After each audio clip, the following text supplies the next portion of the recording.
Sveiki, mano vardas Santa, aš astrologė ir rugsėjo 7 dieną turėsime mėnulio užtemimą. Užtemimai labai svarbus todėl, kad jie turi tendenciją keisti mūsų gyvenimus. Nei daugiau, nei mažiau. Tiesiog. Taip. Šitas video susidės iš dviejų dalių. Tai viena dalis, kuriame galima bus atpažinti, ar šis mėnulio užtemimas paliečia jūs, ar kažkas tais vyksta susijusio su mėnulio užtemimu.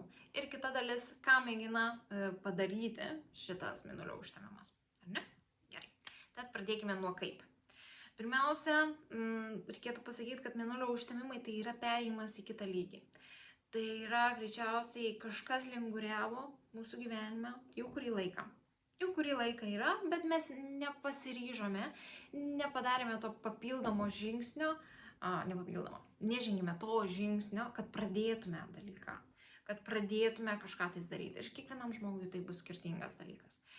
Bet dabartis iš mūsų reikalauja atsidavimo tam žingsniui. Tai nėra pradėjimas visiškai naujo, bet tai yra, nes tai apie tai jau galvojam, apie tai jau svarstėm. Tai nėra kažką užbaigėm ir pradėjom visiškai naujo. Ne, tai yra perėjimas į kitą lygį. Buvom čia, dabar mes čia. Dabar mes turim atsiduoti. Tad šitas žodis. Atsidavimas naujam dalykui, atsidavimas savo svajoniai, savo idealui, kažką, ką idealizuojame galbūt. Ar ne? Ir tai vyksta su baime.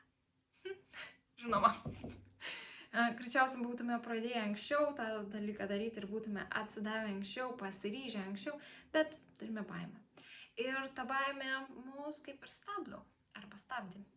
Šitą baimę stabdė ir kas vyksta, kad dalykas aplinkai tą baimę, tai kas vyksta su baime, mums atrodo, kad kažkas yra svarbiau negu iš tikrųjų yra. O tame yra esmė. Mums atrodo, kad kažkas yra svarbiau negu yra ir dabar turime galimybę ne tik pamatyti, kad ne, taip nėra. Tai iš tikrųjų yra svarbu, bet nėra taip svarbu, kaip galėtų atrodyti. Ir mes turim galimybę įveikti šią baimę. Valio? Ir kitas dalykas, kas vyksta, tai mūsų prašo išeiti iš mūsų komforto ribų. Reiškia, kad kiekvienas mūsų gyvename kažkokiam tais pasaulyje, turime savo požiūrį, turime kažkokius tais nusistatymus ir mūsų prašo atverti šitą. Atverti ir išeiti iš šito savo komforto zonos, išeiti lauk. Ar ne? Ir tai nėra patogu. Tai tas nepatogumas. Tai vienas iš dalykų, kas vyksta. Ir kitas dalykas, kai mes susidurėm su šitais limitais, nenorim išeiti iš savo komforto ribų, tada sugalvojam kažkokių pretekstų, jų nereikia ignoruoti, juos reikia išspręsti. Dar šitas labai svarbus momentas, kad turėsim labai daug pagalbos, jeigu darom kažką tais, ne, judame link, išeidinėjame iš savo komforto zonos, ko pasiekoje turėsime pagalbos iš draugų, kolegų. Taipogi mums labai padės analizė, tai jeigu su kažko atsimušom į sieną, galima paanalizuoti, galima paklausti draugo, kolegos, ką manai, kas kaip. Ir jums duos minčių, kas kaip, ką daryti. Viskas išsprendžiama ir būtent šie žmonės, draugai, kolegos, gali labai labai daug padėti. Dabar kodėl? Kokia yra prasmė? Kokia yra prasmė jums žengti tą papildomą laiptelį? Ką nori padaryti šitas užtemimas? Tai šitas mėnulio užtemimas nori ką padaryti, tai yra įvesti struktūrą į jūsų gyvenimą toj vietoj, kurioje struktūros trūksta.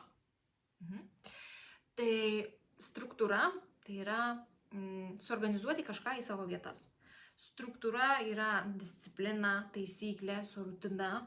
Kažkurioje vietoje to trūksta ir būtent šitą prašo jūsų padaryti, šitas mėnulio užtemimas. Ir tai įeina, kaip tai ateina? Per nepatogumą. Nepatogu. Tai jaučiat, kad jums nepatogu ir būtent todėl jūs norite įvesti struktūrą. Kodėl dar tai vyksta? Todėl, kad mums svarbu išreikšti save.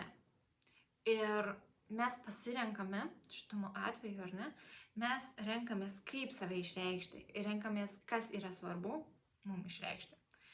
Aš jums šneku, man yra svarbu jums pasakyti. Tai yra mano saviraiška. Tai kaip jums yra svarbu save išreikšti? Toj vietoj ir organizuosit save ir susidarysit tą planą, rutiną, susidėliosit taisyklės. Ne?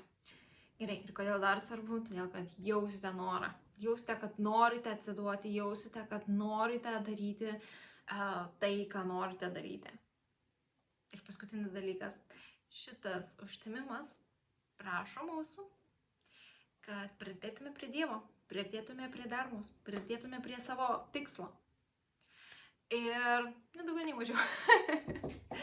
Ir taip, tai yra labai teigiamas mėnulio užtebimas ir labai tikiuosi, kad pasinaudosite juo. Jeigu liečia jūs, valio, jeigu neliečia, pasinaudokite bendrą energiją. Ar ne? Ir ačiū Jums, ačiū už dėmesį ir gražios dienos.